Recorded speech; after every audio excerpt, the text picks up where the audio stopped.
మీద కూడా వీళ్ళు తోస్తున్నారు. రష్యా నుంచి ఆయిల్ ఎవరైతే తీసుకుంటున్నారో చైనా, ఇండియా వీటి మీద 100% దాకా వెయ్యండి ట్యాక్స్ అని చెప్పి.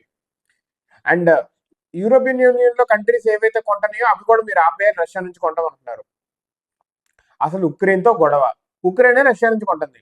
ఆబ్వియస్లీ మనకు తెలిసిందే కదా, రష్యా నుంచి మనం తీసుకుంటాం, మన దగ్గర నుంచి రిఫైన్డ్ ఆయిల్ ఉక్రెయిన్ కొంటుంది. అది కొనడానికి డబ్బులు అమెరికా ఇస్తుంది, అంటే ఉక్రెయిన్ కొంటున్నట్టే రష్యా నుంచి.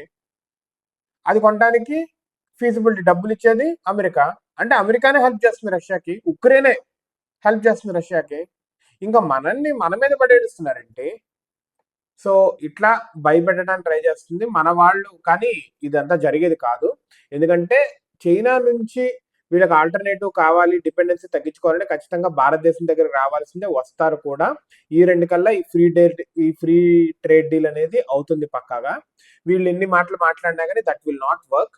ఆబ్వియస్లీ కావాలంటే యూరోపియన్ యూనియన్ పక్కన పెట్టుకుంటా మనం వెస్ట్